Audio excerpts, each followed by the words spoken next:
ሰላም ጤና ይስጥልኝ። አየናቸው እባላለሁ። በመንግስት ግዢና ንብረት ባለስልጣን ሲኒየር ፕሮኪውርመንት ስፔሻሊስት ነኝ። በዛሬው እንግዲህ ይዘንላችሁ የምንቀርበው ኢቫሉዌሽን እና ከዛ ቀጥሎ ያሉ ሂደቶችን ነው።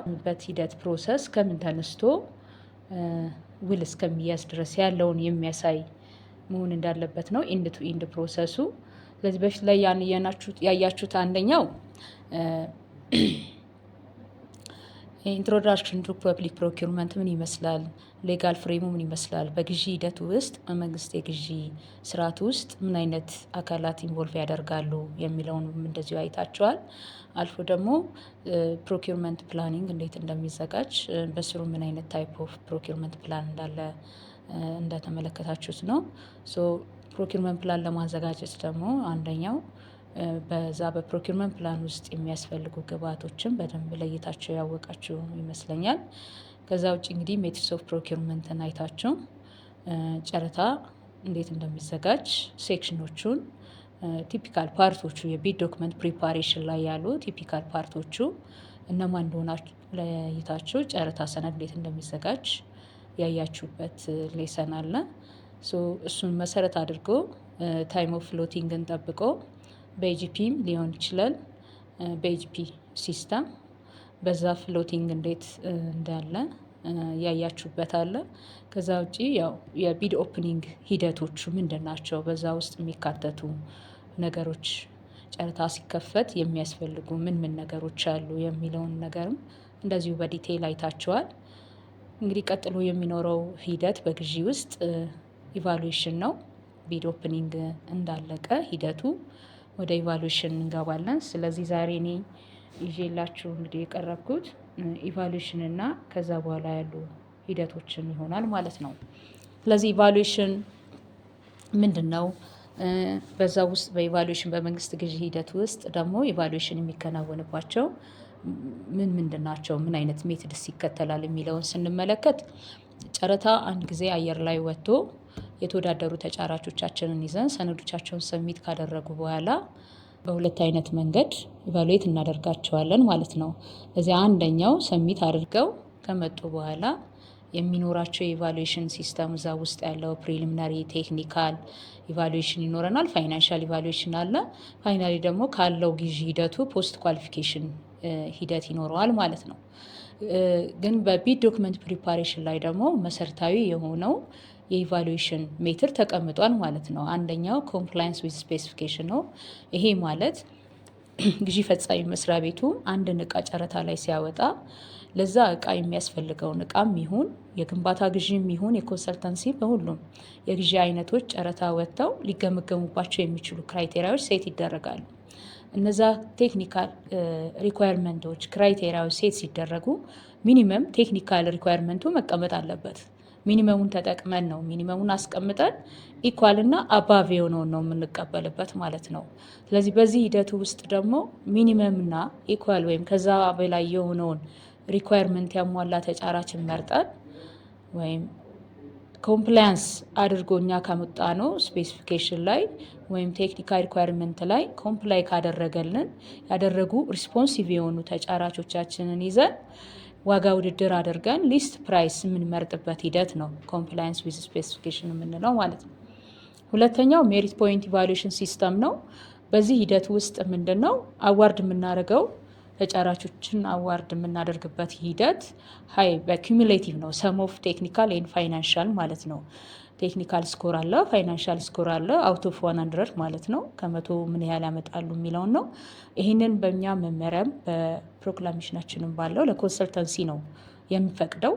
ኮንሰልተንሲ ላይ 80/20 አለ። 80 ቴክኒካል 20 ደግሞ ለፋይናንሻል ይፈቅዳል። ፋይናሊ የሚያመጡትን ሪዛልት ሰማፕ አድርገው ሃይ ኩሙሌቲቭ ስኮር ያመጣው አሸናፊ የሚሆንበት ሜሪት ፖይንት ኢቫሉዌሽን ሲስተም የምንለው ነው ማለት ነው። ሰው በአንድ ቴንደር ውስጥ ከሁለት አንዱ ነው የሚመርጡት ማለት ነው። ግን ብዙ ጊዜ ያው ይህንን አፕላይ የሚያደርግበት የግዢ ሂደት የግዢ አይነት አለ። ለምሳሌ ጉድስ ላይ አድቫይዜብል ላይሆን ይችላል፣ ህጉም አይፈቅድም። ግን ጉድስ ሆኖ የግዢው አይነት ሞሮፍ ይሄ ኢንስታሌሽን ስራ ያለው የኮሚሽኒንግ ስራ ያለው የሰርቪስ ስራ አብሮት የሚመጣ ስራ ሲሆን ደግሞ ይህንን ስራ የሰሩ ቴክኒካል ሰዎችን ለመምረጥ እንዲመቸል የሜሪት ፖይንት ኢቫሉዌሽን ሲስተምን እንደዚህ ጉድስ ላይ አፕላይ እናደርጋለን ማለት ነው። ትንሽ ባህሪው በዚህ መንገድ ስለሚለይ መመረጥ አለበት ማለት ነው። በህጋችን ግን የሚፈቅድልን ለኮንሰልተንሲ ነው፣ ለሌሎቹ አይፈቅድም፣ ግን ለዛም አይከለክልም። አድቫይዜብል ግን አይደለም፣ ሰብጀክቲቭ ስለሆነ የኢቫሉዌሽን ሜቶዱ ያንን ለመጠቀም ግዴታ ያው አሁን የሚጠቀሙበት ተርኒኪ ለሆኑ አይነት ፕሮጀክቶቻቸው ይህን ይጠቀማሉ። አንድን ስራ ዊዝ ፈንክሽን እስኪሆን ድረስ ማለት ነው። ጨረታው ወጥቶ እቃው ተገዝቶ ሲስተም ከሆነ ሲስተሙ ፈንክሽናል እስኪሆን ድረስ ሰፕላይ አድርጎ ያን ሰፕላይ ያደረገውን ጉድስ ደግሞ ገጥሞ ቴስት አድርጎ ፋይናሊ ደግሞ ሊሰራ ላይሰራም የሚለውን አረጋግጦ ለግዢ ፈጻሚው ተቋም ማስረከብ የሚችልበትን ሂደት ለመከተል ኢቫሉዌሽኑ ይሄ ሞሮፍ ተመራጭ ነው። ምክንያቱም የቴክኒካል ሰዎቻችንን ሴሌክት የምናደርግበት አንዱ ሜትድ ስለሆነ ሜሪት ፖይንት ኢቫሉዌሽን ሲስተም ማለት ነው። ሌላው በኢቫሉዌሽን ላይ በጣም መታየት ያለበት ኮንፍሊክት ኦፍ ኢንተረስት ነው። ይሄ ኮንፍሊክት ኦፍ ኢንተረስት ምንድን ነው? በተጫራችም ሳይድ በዚህ ግዢውንም በሚፈጽመው አካል ያለው የጥቅም ግጭት እንዳይኖር የምንከላከልበት አንድ ቴምፕሌት በኢጂፒ ሲስተም ላይ ኮንፊገርድ ሆኗል። ይሄ ዲክሌርድ የተደረገ ኮንፍሊክት ኦፍ ኢንተረስት አለብህ የለብህም የሚለውን በቴምፕሌቱ ላይ መሞላት መቻል አለበት ማለት ነው። ስለዚህ ኮንፍሊክት ኦፍ ኢንተረስት አለበት ብሎ የታሰበ ማንኛውም ተጫራች ካለ ከጨረታው ዲስኳሊፋይ ይሆናል ማለት ነው። በዚህ ሂደት ውስጥ እንግዲህ ኢጂፒ ሲስተም ላይ ኮንፊገርድ ስለሆነ ነው። ባይሆንም እንኳን ወይም በሌሎች ጨረታዎች ላይም ከሆነ ቴምፕሌቱ ስላለ ኢቫሉዌሽን የሚሰሩ ባለሙያዎች ይሄንን የመሙላት ግዴታ አለባቸው። there is no conflict of interest ነው ለማለት ግዴታ ያንን ቴምፕሌት መሙላት አለባቸው። በቢደር ሳይድ ጋር ምንም አይነት ግንኙነት እንደሌላቸው ማለት ነው። ይሄ አንዱ ነው። ከዛ ውጪ ግን ምንድነው ኮንፍሊክት ኦፍ ኢንተረስት ምንድነው ማለት ነው? ይህንን ለማየት ስንሞክር አንደኛው ያው ኮንትሮል የሚያደርግ ዋን ፓርትነር የሚኖር ከሆነ ኢንዳይሬክት የሚሆን ዳይሬክትሊ በድጎማ ወይም ደግሞ የሚረዳ ሪሲቭ መቀበል የሚችልበት የሙስና አይነት ነገር ወይም ደግሞ የጥቅም ግጭት ያለበት አይነት መሆን እንደሌለበት እና ሌሎች ደግሞ ያው አንድ ተጫራች ከአንድ በላይ ተወካይ የሚኖረው ከሆነ ይሄም እንደ አንድ ኮንፍሊክት ነው የሚታየው። ከዛ ውጭ ግን እነዛ ያሉ ባለሙያዎች ከተጫራቾች ጋር የሚኖራቸው ግንኙነት ኮንፍሊክት ኦፍ ኢንተረስትን እንዳይኖር እንዲፈጠር የሚያደርግ ይሆናል ማለት ነው። በዚህ ሂደት ውስጥ እንግዲህ ስንመለከት በቢድ ዶክመንት ውስጥ ኢቫሉዌሽን ለመስራት አንደኛው ክራይቴሪያው መኖር አለበት። ሴት የተደረገ ክራይቴሪያ ያስፈልጋል የምመዝንበት። ቢድ ዶክመንቱን ስሸጥላቸው ወይም ደግሞ ፖርታል ላይ ዲስፕሌይ ዲስክሎስ ሲደረግላቸው ክራይቴሪያው በሌለ ክራይቴሪያ ተጫራቾች ኢቫሉዌት መደረግ የለባቸውም ነው። ስለዚህ በቢድ ዶክመንታችን ላይ ሴት የተደረገ ክራይቴሪያ ብቻ ነው ለኢቫሉዌሽን ዓላማ የሚውለው ማለት ነው። ሌላው በዚህ በኤግዛሚኔሽን ላይ ወይም በኢቫሉዌሽን ላይ ኮንሲደር ማድረግ ያለብን ኢቫሉዌት የሚያደርጉት ቴክኒካል ሰዎች ማንኛውንም ክላሪፊኬሽን መጠየቅ ይችላሉ። ክላሪፊኬሽን የሚጠይቁት ተጫራቾቻቸውን ሰብስቴንሻል በሆነ ጉዳይ ላይ መሆን የለበትም። ግን አምቢጌስ የሆነ ኢቫሉዌሽኑ ሲሰሩ ክሊር ያልሆኑ መረጃዎች እዛ ላይ ከመጡ ለነሱ ኢቫሉዌት ለማድረግ የማያመቻቸው ከሆነ መጠየቅ እንደሚችሉ ይፈቅዳል። ነገር ግን በእነዚህ የዋጋ ለውጥ በማያመጡ ኦፈራቸውን በማያስቀይር ወይም ደግሞ ሌሎቹን ተጫራቾችን በማይነካ መንገድ መሆን አለበት ማለት ነው። ውጤቱን በማያስቀይር መንገድ ክላሪፊኬሽን ጠይቆ የተፈጠረውን አምቢጌስ የሆነውን ጉዳይ መፍታት ይችላሉ ማለት ነው። ሌላው እንግዲህ በኢቫሉዌሽን ላይ ማየት ያለብን ኮንፊደንሻል የመሆን ጉዳይ ነው ማለት ነው። ስለዚህ ውጤት ወይም የቴክኒካል ኢቫሉዌሽን እየተሰራ ያለው እንትና አሸንፏል፣ እንትና ጥሩ ነው ያቀረበው የሚሉ አይነት በጣም ሲሊ የሚመስሉ ግን ተጫራቾቻችን ጋር ሲደርስ ደግሞ ችግር የሚያመጡ የሚመስሉ ሂደቶች አሉ። እነሱን ለማየት ያህል እንግዲህ ጨረታው ከፈተ በኋላ እንዳልነው ኤግዛሚኔሽኑ አለ፣ ኢቫሉዌሽኑ አለ፣ ክላሪፊኬሽን አለ።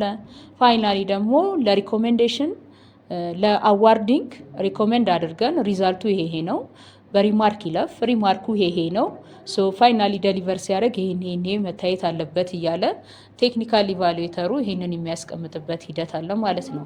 ስለዚህ እነዚህ ፕሮሰሶች በኢቫሉዌሽን ውስጥ የሚሄዱ ናቸው ማለት ነው። ከዛ ውጭ እንግዲህ የአዋርድ ላይ ለእያንዳንዱ ተጫራች ይህንን ውጤት ቴክኒካል በተለይ ሪዛልት ማሳወቅ አይጠበቅብንም። የምናሳውቀው አዋርዱ ላይ ያለውን ሪዛልት ብቻ ነው። አዋርዱ በዋጋ ይሄን ያህል ሆናል፣ ይሄን አምጥታል አይነት ነው እንጂ ዲቴል ቴክኒካል ሪዛልት ለእያንዳንዱ ተጫራች ለወደቀበት እናሳውቃለን እንጂ የአንዱን ውጤት ለአንዱ የማሳወቅ ግዴታ የለብንም። ይሄ አንዱ የኮንፊዴንሻል ፕሮሰስ ነው ማለት ነው። ኢቫሉዌት እናደርጋለን። የመጣውን ይዞ የቀረበው እቃ ግን ዲቴል ቴክኒካል ፓርቱ ለሌላው ተጫራች የማሳወቅ ይሄ ትክክል እንዳልሆነና አንዱ የኮንፊዴንሻል ፓርት ነው ማለት ነው። ስለዚህ ውጤት ማሳወቅም ያለብን ኢቭን ወድቀሃልም አልፈሃልም ቴክኒካሊ አክሴፕታንስ ነው ኖት አክሴፕታንስ ነው ለማለት ፋይናል ሪዛልቱ ኖቲፋይ እስከሚሆን ድረስ ኮንፊዴንሻል መሆን አለበት ማለት ነው። ይሄ አንዱ በኢቫሉዌሽን ላይ የምናስተውለው ይሆናል ማለት ነው። ከዛ ውጭ እንግዲህ በዚህ በኢቫሉዌሽን ሂደት ውስጥ በፕሮኪሪንግ ኢንቲቲ ላይ ያሉትም ሰዎች በየትኛውም ላይ ቢደርም ቢሆን ኢንፍሉዌንስ ማድረግ የለበትም። ሜቴቱ ላይ ነው ለምሳሌ ኢንፍሉዌንስ ማድረግ የሌለባቸው እንግዲህ ፕሪሊሚናሪ ኤግዛሚኔሽን አለ። ፕሪሊሚናሪ ኤግዛሚኔሽን ሌጋሊ ሪኳየርመንቱን አሟላል አላሟላም የሚለው የመጀመሪያ ደረጃ ግምገማው ነው። ኢቫሉዌሽኑ ዲቴይል ቴክኒካል ኢቫሉዌት የሚደረግበት ዊዝን ስፔሲፊኬሽን ወይም ቢል ኦፍ ኳንቲቲ ሊሆን ይችላል፣ በሚያቀርቡት ቲዋርም ሊሆን ይችላል። በዛ መሰረት ዲቴይል ኢቫሉዌሽን የምንሰራበት ነው። ፋይናንሻል ደግሞ ኮምፓሪዝን እንሰራለን። በእነዚህ ሂደቶች ውስጥ ማንኛውም የፕሮኪሪንግ ኢንቲቲ ላይ ያለ ሄድ ኦፍ ሊሆን ይችላል፣ ሄድ ኦፍ ፐብሊክ ቦዲ ሊሆን ይችላል፣ ቢደሩ ሊሆን ይችላል፣ ኢንፍሉዌንስ ማድረግ የለበትም። ፋይናሊ ደግሞ ይሁን ሪዛልቱንም ኮንትራት አዋርድ ዲሲሽኑ ላይም ኢንፍሉዌንስ ማድረግ ማንም የለበትም። ይሄ ከሆኖ ግን ከተገኘ ሪዛልቱ ምን ይሆናል ማለት ነው? የሪጀክሽን ኦፍ ቢድ ያስከትላል ማለት ነው። ይሄ ቫሉዌሽን ላይ እንግዲህ ኮንሲደር የምናደርጋቸው ሁኔታዎች ናቸው ማለት ነው። ሌላው እንግዲህ ጨረታው በዚህ መንገድ ኢቫሉዌት ተደርጎ ምናልባት ደግሞ ኢፌክቲቭ ባይሆንና ኢቫሉዌት ተደርጎ ውጤታማ ባይሆን ካንስል ተደርጎ ጨረታው ሪአድቨርታይዝ መሆን አለበት ብለን የምናስብ ከሆነ ሪአድቨርታይዝ የምናደርግባቸው ሁኔታዎች ተቀምጠዋል ማለት ነው። ስለዚህ አንደኛው ኢንቪቴሽን አውጥቼ ለሁለተኛ ጊዜ ባወጣው በተሻለ ግዢውን እፈጽማለሁ ብሎ ካሰበ ማድረግ ይችላል። ያ ማለት የስፔሲፊኬሽን ጉድለት ሊኖረው ይችላል፣ ሂደቱ ላይ ስህተት ሊኖረው ይችላል። በተለያየ ሁኔታ ለሁለተኛ ጊዜ ቢወጣ የተሻለ እንደሆነ የሚያምን ከሆነ ይህንን ማድረግ ይችላል። ይሄ ማለት ነምበር ኦፍ ኮምፒቲቲቭ የሆነ የጨረታ ሂደት ማድረግ አለብኝና የቀረበው ተጫራች 2 ወይም 1 ነው። አስተካክለን ሞዲፋይ አድርገን ለኔክስት ማውጣት አለብን ብለው ካሰቡ ሪአድቨርታይዝ ማድረግ ይችላሉ። ከዛ ውጭ ግን የቀረበው ዋጋ ምናልባት ጨረታው ተወዳድሮ አሸናፊ የሆነው ተጫራች ያቀረበው ዋጋ ከማርኬት ፕራይሱ በጣም ከፍ ብሎ ከሆነ የሚታይ ከሆነ ይሄ ሲግኒፊካንት የሆነ ፕራይስን ላለመቀበል ሪአድቨርታይዝ ያደርጉታል ማለት ነው። ሌላው እንግዲህ በዚህ በኢቫሉዌሽን ሂደት ውስጥ ኮንሲደር የምናደርገው እንግዲህ ያም ኢቫሉዌሽን ነው። ዋጋ ኢቫሉዌት ሲደረግ ነው እንግዲህ የቅድሙ ኮንሲደር የሚደረጉ ሁኔታዎች ናቸው። ሊውደቅ ወይስ ጨረታው ይቀጥል ወይስ ሪአድቨርታይዝ የሚለው በኢቫሉዌሽን ታይም ዲሲሽን የሚፈልግ መሆን አለበት ማለት ነው። ከዛ ውጭ እንግዲህ ደግሞ በዚህ በኢቫሉዌሽን የምናይበት በጨረታ ሂደት ውስጥ በተለይ ዋጋ ግምገማ ላይ የግንባታ ግዢ ሲሆን አንባላንስድ የሆነ ጨረታ የዋጋ ያ ማለት አንሪያሊስቲክ የሆነ ፕራይስ ይመጣል ማለት ነው። ይሄ የሚሆንበት ምንድነው ኮንዲሽኑ? ኮንትራክተሩ በቢደር ሌቭል ነው ቢደሮቹ የሚያቀርቡት ዋጋ ፍሮንት ኢንድ ሎዲንግ የሆነ ፕራይስ የሚሰጡበት። ይህ ማለት ፈርስት ላይ ያለው ዋጋ ሃየር ይሆናል አት ኤንድ ኤክስኪዩት ከሚያደርጉበት የመጀመሪያው ላይ ያለው ስቴጅ ላይ በጣም ከፍ ያለ ይሰጡበታል ማለት ነው። ለምሳሌ አንድ ግንባታን ብናነሳ 5 ፎቅ ያለው ህንፃ ቢሆንና ፍሬም ስትራክቸሩን ሰርቶ ወይም ደግሞ እርዝ ወርኩ ያለ ስራ ዋጋ የሚሰጠው ጠቅላላ 5ቱን ህንፃ ከሚጨርስበት ምናልባት 60%ቱን እርዝ ወርክ ላይ ላለ ስራ ዋጋ ይሰጣል ማለት ነው፣ ኮታ ያደርጋል። 40%ቱ ግን ገና ህንፃው ቆሞ እስከሚያልቅ ያለውን ሂደት ገና የሚቀረው ነው ማለት ነው። እና እንደዚህ አይነት ፍሮንት ሎድ የሆነ ፕራይስ የሚሰጡበት ሂደት ነው አንባላንስድ ቢድ የምንለው። ይሄ ኮንዲሽን እንግዲህ ሲገጥመን ኮንትራክተሩ የራሱን አድቫንቴጅ ለመውሰድ ነው። ያ ማለት ገና እርዝ ወርክ ላይ ባለ ይህን ያህል ክፍያ ከወሰደ ወደሚፈልገው የሌላ ስራ የሚሰራበታል፣ ወደሚፈልገው ይሄዳል።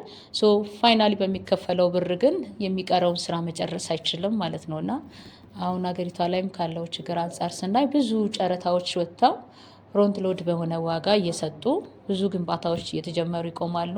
አድቫንስ ፔመንት ይወሰዳል፣ ብር ፈርስት ፔመንት ላይ ባለ ይወሰዳል እና ችግር እየሆነ እየመጣ ያለበት አንዱ ይሄ ነው። ነገር ግን አሁን ይሄንን በአዲሱ እንግዲህ በምናዘጋጀው መመሪያ ላይ መፍትሄ ያገኛል ብለን እናስባለን። ግን እስካሁን በነበረው ያው ኮንትራክተሩ የራሱን ፋይናንሻል አድቫንቴጅ የወሰደበት ስለሆነ ፕሮኪሪንግ ኢንቲቲ የራሱን ፖሲብል የሆኑ ሜጀሮች ይወስዳል።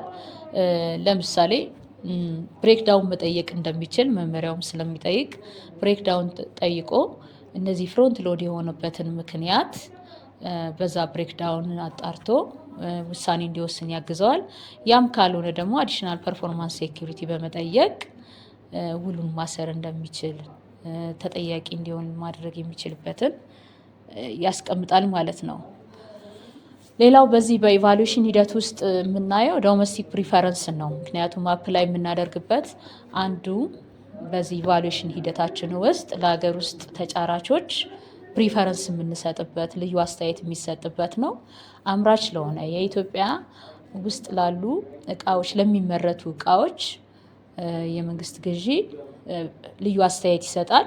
ለእቃ ሲሆን እቃ ሆኖ ኢትዮጵያ ውስጥ በሚመረቱ እቃዎች ቫልዩ አዲሽናቸው እስከ 35 እና ከዛ በላይ ለሆኑ እስከ 15% ፕሪፈረንስ ይሰጣል። ለመድኃኒትና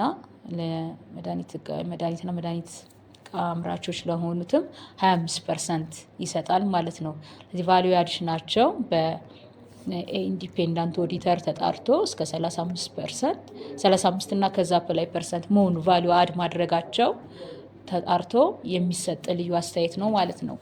ከዛ ውጭ እንግዲህ በዚህ በአዲሱ በአዋጁ ለሰርቪስ ፕሮቫይደርስ ለነን ኮንሰልተንሲ ሰርቪስ ፕሮቫይደር፣ ለኮንሰልታንት፣ ለኮንትራክተርም እንደዚሁ ተሰጥቷል። አዲስ የሆነው እንግዲህ በዚህ አዋጅ ነን ኮንሰልታንሲ ሰርቪስ ላይ ላሉ አልተሰጠም ነበረ። እንግዲህ በአሁኑ ኮንስትራክሽን እና ኮንሰልተንሲ 7.5 ነው። ነን ኮንሰልታንሲ ሰርቪስ 3%። እንደዚህ አሁን አዲስ ባወጣ ነው እንግዲህ መመሪያ መሰረት አድርገን እዚህ ላይ ለማስቀመጥ ተሞክሯል።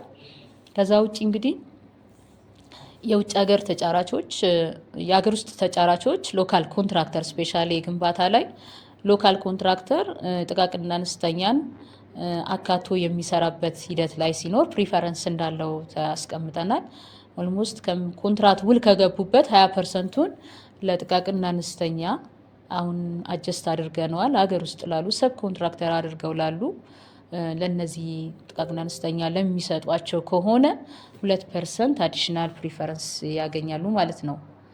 ከዛ ውጭ እንግዲህ ሌላው ዶሜስቲክ ፕሪፈረንስ የተሰጠው የውጭ ሀገርና የሀገር ውስጥ ኮንትራክተሮች አብረው በጥምረት ወይም በሽርክና በሚሆኑበት ሰዓት የሚሰጥ ፕሪፈረንስ ነው። ወደ 5% ተቀምጧል። ለጥቃቅንና አነስተኛ አምራች በጥቃቅንና አነስተኛ አምራች ለሆኑበት 3% ድረስ፣ ለአካል ጉዳተኞች፣ ለነጋዴ ሴቶች እንደዚሁ በማምረት ላይ ላሉ ለጥቃቅንና አነስተኛ፣ ለአካል ጉዳተኞች፣ ለሴቶች ለነዚህ በሙሉ 3% ተሰጥቷል። እንደዚሁም አዲስ ሆኖ የመጣው ቴክኖሎጂን ፈጠራ ወይም ኢኖቬሽን ይዘው ለሚመጡ ተሰጥቷቸዋል እንደዚሁ ፕሪፈረንስ። ሌላው የስራ እድል ፈጠራ ተቋማት ለሚባሉም እንደዚሁ በተመሳሳይ አዋጁ ለነዚህ ወደ 7 ለሚሆኑ ድጋፍ ማለት ልዩ አስተያየት ሰጥቷል። በመመሪያችን ግን ይሄ ያው በድራፍት ሌቭል ላይ ያሉ ቁጥሮች ናቸው እዚህ ጋር የተካተቱት ፋይናል ያልሆነው። ነገር ግን መመሪያው ላይ እያንዳንዱ የሚገባውን ያህል የልዩ አስተያየት መጠን ሴት ተደርጎ ይወጣል ማለት ነው። ሌላው እንግዲህ ኢቫሉዌሽን ላይ የምናየው መጨረሻ ላይ በዚህ ሂደት ውስጥ አልፎ ፋይናንሻል ኢቫሉዌሽን ፕሪፈረንስ አፕላይ ተደርጎ ቴክኒካል ዲቴይል ኢቫሉዌሽን ተደርጎ በመጀመሪያው ደግሞ ሌቭል ላይ ፕሪሊሚነሪ ኤግዛሚኔሽን ተደርጎ እንግዲህ ይህ ሁሉ መጨረሻ ላይ መምጣት ካለበትና እኔ ይህንን ተጫራች መቀበል የምችለው ፋይናሊ ያለው በሙሉ በዶክመንት የገለጸው በሙሉ መኖር አለመኖሩን አረጋግጬ ነው የሚል ካለ በቴክኒካል በቢድ ዶክመንቱ ላይ ፖስት ኳሊፊኬሽን እንዳለ ገልጾ ክራይቴሪያዎችን ሴት ማድረግ ያስፈልጋል ማለት ነው። ስለዚህ ድህረ ግምገማ የምንለው ተጫራቹ በዶክመንት ሌቭል የሰጠው ፊዚካሊ አለው ወይ ብሎ ማየት ማረጋገጥ ያስፈልጋል ማለት ነው። ሶ ፊዚካሊ መኖር አለመኖሩን ለማረጋገጥ እንዳልኳችሁ በቢድ ዶክመንቱ ላይ በመጀመሪያ መገለጽ መቻል አለበት ማለት ነው። ምን ላይ ይችላሉ? ሜቢ ሌጋል ነው፣ ሌጋል ሪኳየርመንቶቹ አሉት። በአካል ሄዶ ማየት ይችላል። ፋይናንሻል ስታንዲንጉን ከረንት ካሽ ፍሎዎቹ ማየት ይችላል። ቴክኒካል ስታንዲንጉ ምን ያህል ነው? ለምሳሌ ግንባታ ከሆነ የያዝነው ግዢ ግንባታ ላይ እቃ አለኝ፣ ይሄን ያህል እቃ አለኝ፣ ኤክስካቫተር አለኝ፣ የተጠየቁት ኢኩዊፕመንቶች ስታንድ ቢድ ዶክመንት ላይ ያሉት በሙሉ አለኝ ብሎ ካለ ኦኬ፣ ፊዚካሊ አለ የለም፣ ኦኬ ካለ እስቲ ምን አይነት ዶክመንቶች መረጃዎች ምን አይነት ናቸው? ኖርማሊ ፊዚካሊ ሊያሳየን ይችላል። ለምን ሳይት ላይ ሌላ ስራ ላይ እስካሉ ድረስ ነገር ግን ዲሞንስትሬት ማድረግ መቻል አለበት በሰነድ ማለት ነው። የሰው ኃይል አለኝ ካለ የታለ የሰው ኃይል? አምራች ነኝ ካለ አምራች ከሆንክ ምርት የምታመርትበት የቱ ጋ ነው? እስቲ የቱ ጋ ነው ያለ? ስቶክ የሚይዘበት ስቶክ ይሄን ያህል ዌራውስ አለኝ ካለ ዌራውስ የት አለ? እስቲ ምን ያህል የምንልበትን እንደዚህ እንደ ጨረታችን ባህሪ አይደንቲፋይ አድርገን ግን በጨረታ ሰነዳችን ላይ ቀድመን በገለጽ ነው የፖስት ኳሊፊኬሽን ክራይቴሪያ ሴት ባደረግነው መንገድ ኢቫሉዌሽን ማከናወን እንችላለን ማለት ነው። ስለዚህ እነዚህ እንግዲህ አራቱንም ኢቫሉዌሽን በእነዚህ በሁለቱ ሜቶዶች አይተናል ማለት ነው። ያው ሪቫይዝ ነው ማድረግ ያህል ፕሪሊሚናሪ ኢቫሉዌሽን አለን፣ ዲቴል ቴክኒካል ኢቫሉዌሽን፣ ፋይናንሻል ኢቫሉዌሽን እና ፖስት ኳሊፊኬሽን ማለት ነው። ለዚህ ፕሪሊሚናሪ ኢቫሉዌሽኑን የግዢ ባለሙያው ሊሰራው ይችላል። ዲቴል ቴክኒካል ኢቫሉዌሽንም ሊሰራውም ይችላል፣ ወይም ደግሞ ቴክኒካል ሰዎች ካሉ ሊሰሩት ይችላሉ። ፋይናንሻልም በተመሳሳይ፣ ፖስት ኳሊፊኬሽን ደግሞ በባለሙያም ሊሆን ይችላል፣ በዲቴል ቴክኒካል ባለሙያዎች ባዩት በእነሱም ሊታይ ይችላል። ኤኒዌይ ግን ይሄ እንደ ተቋም የሚሆን ነው። ግን ኢቫሉዌሽኖቹ ይህንን የኢቫሉዌሽን ፕሮሰሱ ይህን ይመስላል ማለት ነው። ሶ በዚህ ሂደት ውስጥ እንግዲህ ኢቫሉዌሽን አይተን ፋይናል እንግዲህ ውጤቱን ማሳወቅ ነው። ኖቲፊኬሽን ኦፍ ሪዛልትን ስንመለከት የመጀመሪያው የሚሆነው ምንድን ነው? ኖቲፋይ ማድረግ ነው። ሪዛልትን በኤጂፒ ሲስተም ሊሆን ይችላል፣ ኖቲፋይ ወይም ሪትን ሌተር ሊሆን ይችላል። ውጤታችሁ ይሄ ነው ብለን ለእያንዳንዱ ሰክሰስፉል ወይም አንሰክሰስፉል ለሆነው ቢደር አጠቃላይ ኖቲፊኬሽን ኦፍ ቢድ ሪዛልት መታወቅ አለበት። ወድቃል አልፋል ሳይሆን ውጤቱ ይሄን ይመስላል። ዜን ቅሬታ ካለ ቅሬታህን ዊዝን 5 ዴይስ ማቅረብ ትችላለህ የሚል ደብዳቤ የያዘ ኖቲፊኬሽን ኦፍ ቢድ ሪዛልት ይወጣል ማለት ነው። ሶ በዚህ ሂደት ውስጥ ቅሬታዎችን ማኔጅ መደረግ አለባቸው። 5 ቀን አንሰክሰስፉል የሆነው ቢደር ቅሬታ ያቀርባል። ቅሬታ አቅርቦ 10 ቀን ደግሞ ተቋሙ የሚመልስበትን ጊዜ ጠብቆ ይሄ ሁሉ ቅሬታ ማኔጅ ከሆነ በኋላ ነው ወደ አዋርድ የምንመለከተው ማለት ነው። እንደ አንድ የምናየው ለምሳሌ የቢድ ኢቫሉዌሽን ሪዛልትን አናውንስ የምናደርገው አት ዘ ሴም ታይም መሆን አለበት። ሰክሰስፉል አንሰክሰስፉል ቢደር ዊዝን ዘ ሴም ታይም ውጤታቸው አናውንስ ማድረግ ያስፈልጋል። በኤጂፒ ሲስተም ኢዝሊ ስለሆነ እንደውም እሱ ላይ ያሳያል። አፌክት ያደረገው ግን ሪፕሬዘንታቲቮቻቸው የማስ ሚዲያ ሌላም ኦብዘርቭ ማድረግ የሚፈልግ ኢንተረስትድ የሆነ ሰው ማየት መሳተፍ እንደሚችል ያሳያል ማለት ነው። ግን በዚህ በጨረታ መክፈቻ ሂደት ውስጥ መገኘት ያለባቸው ግዴታ የሆነባቸው የመገኘት የማሳወቅ በተለይ ለኢንተርናል ኦዲተር ሪፕሬዘንታቲቭ በግዢ ሂደቱ በግዢ መክፈቻው ላይ መገኘት እንዳለበት ማሳወቅ አለበት። ማስታወሻ ያለ መገኘት ግን የራሱን መብት ነው። ማሳወቅና እንዲገኝ ግን ማድረግ ፕሮኪሪንግ ኢንቲቲው ላይ ያለው በተለይ ግዢ ላይ ያለው ኃላፊነት ላይ ግዢ ክፍል። እዛ ውጭ ግን ፕሮኪርመንት ዩኒት ላይ ያሉት አትሊስት 3 ስታፍስ መገኘት አለባቸው። ከዛ ውጭ ግን ቤኔፊት ነን ለዚህ ግዢ ባለቤቶች ነን የሚሉ አካሎች በሙሉ ሊገኙ ይችላሉ ማለት ነው።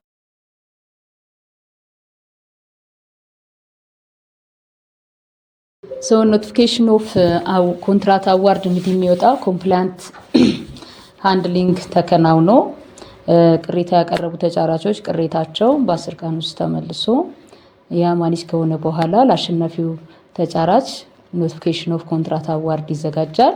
ይሄ ኖቲፊኬሽን ኦፍ ኮንትራት አዋርድ ምን ነገሮች ይኖሩታል የሚለውን ስናየው ፐብሊክ ቦዲ ራሱ ጨረታውን ስለመቀበሉ መግለጽ መቻል አለበት። እዛች ሌተሯ ላይ ወይም በኤጂፒ ሲስተም ላይ በሚሄደው ላይ የሚዘጋጀው ላይ አክሴፕት ማድረጉን መግለጽ አለበት። ፐርፎርማንስ ሴኩሪቲ አማውንት ምን ያህል ነው? ሚኒመም 10% ነው። ከዛም በላይ ከሆነ እዛ ላይ በተቀለጸው ስታንዳርድ ቢድ ዶክመንቱ በሚለው ልክ መቀመጥ አለበት። ማስያዝ አለበት በዚህ ያህል ቀን የሚል ኖቲፊኬሽን ውስጥ መካተት አለበት። ቶታል ውል የገባበት ኮንትራት አማውንት ምን ያህል ነው? በብር ይሄን ያህል ነው? በዶላር አለው ወይስ በፎሪን ከረንሲም የተቀመጠ ካለ የሎካል ሰርቪስ አማውንቱ ይሄን ያህል ነው? ወይም ደግሞ የሚሰራበት ፎሪነርም ከሆነ በዶላር ይሄን ያህል ነው የሚል ቶታል ኮንትራት አማውንት ፕራይሱ በኖቲፊኬሽን ኦፍ ኮንትራት አዋርድ ላይ መገለጽ አለበት። በተመሳሳይ የቢድ ሴኩሪቲ በምን ያህል ቀን አስይዞ ጨረታ ወደ ውል ሳይን ባደረገ በዚህ ያህል ቀን የሚሉ እንደዚህ አይነት ሀሳቦች የያዙ ሌተሩ ይኖረዋል ማለት ነው። ኖቲፊኬሽኑ ይኖረዋል። ከዚህ ውጪ እንግዲህ ቢድ ሴኩሪቲ ፐርፎርማንስ ሴኩሪቲ አላሲዝም ውል ለመፈረም ፈቃደኛ አይደለሁም የሚል ከሆነ ቢድ ሴኩሪቲው መውረስ አለብን ማለት ነው። እና በዚህ ሂደት ውስጥ ግን ይሄ ተጫራች ቢድ ቫሊዲቲ ቫሊድ ነው አይደለም፣ ያ ማለት ዋጋ ጸንቶ የሚቆይበት ጊዜ ከቢድ ሴኩሪቲ ጋር መናበብ መቻል አለበት እና ኦልዌይስ ቢድ ሴኩሪቲ ብቻ አይደለም ኤክስፓየር እንዳይሆን መጠንቀቅ ያለብን እና ዋጋ ጸንቶ የሚቆይበት ጊዜ በጨረታ ሂደት ውስጥ ለ60 ቀን ነው ለ90 ቀን ነው የሚሉት ነገሮች አብሮ አላይን መታየት አለባቸው ማለት ነው። እና የቢድ ሴኩሪቲ ፕላስ 28 ዴይስ ነው የሚሰጠው፣ ግን ቫሊዲቲው በቢድ ሴኩሪቲ አማውንቱ 60 ቀን ከሆነ በዛ 60 ቀን ውስጥ ይሰጣል ማለት ነው። ፕላስ 28 አድርጎ የሚያስይዘው ሴኩሪቲውን ነው። ቫሊዲቲ ግን ኤግዛክት 60 ቀን ነው ብሎ የሚሰጠን ከሆነ በዛች ጊዜ ውስጥ ውል ተፈራርመን መጨረስ አለብን። ካልሆነ ግን ላይ መሆን አለበት። ኢቨን ቢድ ሴኩሪቲ መውረስ የምችለውም ቫሊዲቲ ሲኖረው ነው እንጂ ቢድ ሴኩሪቲ ቫሊድ ስለሆነ አይደለም ማለት ነው። ስለዚህ ዋጋ ጸንቶ የሚቆይበት ጊዜ ተናበው በዛ ጊዜ ውስጥ ከሆነ ይሄ ተጫራች አሸናፊ ቢሆንም ውል ለመፈረም ፈቃደኛ ካልሆነ ቢድ ሴኩሪቲውን መውረስ እንችላለን ማለት ነው። በዚህ ሂደት ውስጥ እንግዲህ አልፈርምም ካለ ተቋሙ ግዢ የሚፈጽመው ተቋም ወደ ሁለተኛው ኦፕሽን መሄድ የሚችልበትን ሌላ ያያል ማለት ነው። ወደ ሁለተኛ እንግዲህ በአሁኑ በአዲሱ በመመሪያችን እነዚህን ኮንዲሽኖች አስቀምጠናል ማለት ነው። ወደ ሁለተኛ የሚሄድበት አማራጭ ሁለተኛው ምን ሲሆን ነው መሄድ ያለበት የሚለው ተቀምጧል። ከዛ ውጭ ግን ሪአድቨርታይዝ ማድረግ አለብኝ ቤኔፊቴን አይቼ የሚልም ኦፕሽን ማየት እንዲችል ይረዳዋል ማለት ነው። እና አሸናፊው አልቀበልም ስላለ ብቻ ጨረታው ፕሮሰሱ ወይም የውል አለመፈረም አይቋረጥም ማለት ነው። ወይ ወደ ሁለተኛ ይኬዳል ወይ ደግሞ ተቋሙ የሚፈልገው ምርጫ ይዞ ሪአድቨርታይዝ ከማድረጉ በፊት ቤኔፊቱን ያያል ማለት ነው። ሁለተኛውንም ይሁን ለመወሰን ሁለተኛውን ነው የምወስደው ለማለት ቤኔፊቱ መስራት አለበት። ከማርኬት ፕራይሱ ጋር አናቦ ማየት አለበት። ደግሞ በዚህ ያህልም ቢሆን እኔ ሪስክ ወስዳለሁ ይሄን ኦፕሽን አይቼ የሚለውን መመሪያው አሁን አዲስ በሚወጣ ላይ ተካቶ እናየዋለን ማለት ነው በቅርብ ቀን። ከዛ ውጭ እንግዲህ ቢድ ሴኩሪቲ የሚወረስበት ኮንዲሽኖች ምንድን ናቸው ብለን ስናይ የመጀመሪያው እንግዲህ አሸናፊ የሆነው ተጫራች ውል ሲፈርም ነው። አሸናፊው ውል ከፈረመ ቢድ ሴኩሪቲውን ለመመለስ ፐርፎርማንስ ቦንድ መጀመሪያ ማስያዝ አለበት። ስለዚህ ውል በፈረመ ባሉት 15 ቀናቶች ጊዜያቶች ውስጥ ፐርፎርማንስ ቦንድ ማስያዝ ይኖርበታል። ፐርፎርማንስ ቦንዱን በመጀመሪያው ቀን ካስያዘ ቢድ ሴኩሪቲውንም መመለስ ይቻላል ማለት ነው። ከዛ ውጪ ግን ያው ቢድ ቫሊዲቲ ፔሪዮዱ እንደተባለው አሸናፊም ቢሆን ቫሊዲቲ ፔሪዮድ ውስጥ ካልሆነ ደግሞ ቫሊዲቲ ፔሪዮድ ውስጥ ከሆነ ቢድ ሴኩሪቲውን እንወርሳለን ማለት ነው። ሁለተኛ የሚሆነውን እንወስድ ከሆነ ቢድ ቫሊዲቲ ፔሪዮድ ውስጥ ከሆነ ብቻ ነው ያን ኦፕሽን የምንወስደው እና ኦፈር ያደረጉት በሙሉ ወደ ሁለተኛ የምንሄድ አንደኛም እምቢ ብሎ ወደ ሁለተኛም ብንሄድም ዋናው ነገር ምንድነው በቫሊዲቲ ፔሪድ ውስጥ መሆናቸው ነው ቢት ሴኩሪቲ ለመውረስ የመጀመሪያው አማራጭ ማለት ነው። ከዛ ውጭ ግን ሙሉ ለሙሉ ተጫራቾቹ ደግሞ አንደኛው አሸናፊ ከሆነ ሌሎቹ አንሰክሰስፉል ስለሚሆኑ ለነሱ ውል ከተፈረመ ፐርፎርማንስ ቦርድ ከተያዘ በኋላ ለነሱ ቢት ሴኩሪቲያቸውን እንመልሳለን። ከዛ ውጭ እንግዲህ ያው በቢድ ፕሮሰሱ ውስጥ ሙሉ ለሙሉ ቢድ ፕሮሰሱ ላይ ሪጀክት ከሆኑ በዚህ ሂደት ቢት ሴኩሪቲ የሚመለስበት ሂደት ነው ማለት ነው። ኮምፕላያንት እንዴት ነው ማኔጅ የሚደረገው ፕሮሲጀሩ ምን ይመስላል የሚለውን ለማየት ያው በኢጂፒ ሲስተም ዊዝን 5 ወርኪንግ ዴይስ ውጤት ካወቁበት ወይም ውጤቱ ኢሹ ከሆነበት ጊዜ ቀን በሚቆጠር 5 ቀን ውስጥ ቅሬታቸውን ማቅረብ ይችላሉ። ዜን የፐብሊክ ቦዲ ደግሞ ያንን በ10 ቀን ውስጥ መመለስ አለበት ማለት ነው። እነሱ ካቀረቡበት 1 ቀን ተጀምሮ እስከ 10 ቀን ባሉት ጊዜያቶች ውስጥ ውጤታቸው ያቀረቡት ቅሬታ መልስ መስጠት ይኖርበት። በዚህ ሪዝን ውስጥ ግን በዚህ ሂደት ውስጥ ግን ተጫራቹ ሳትስፋይ የማይሆን ከሆነ በተሰጠው ተቋሙ መልስ በሰጠበት ሳትስፋይ ካልሆነ የአቤቱታና ቅሬታ የውሳኔ ሰጪ ቦርድ አለ። ይሄ ለዚህ ቦርድ በ5 ቀን ውስጥ ውጤቱ በደርሷቸው ግን ሳትስፋይ ካልሆኑ ባለው 5 ቀናቶች ውስጥ ቅሬታቸውን ማቅረብ ይችላሉ። ቅሬታውን አይቶ መርምሮ ደግሞ ቦርዱ ውሳኔ ይሰጣል ማለት ነው ሂደቱን አቋርጦ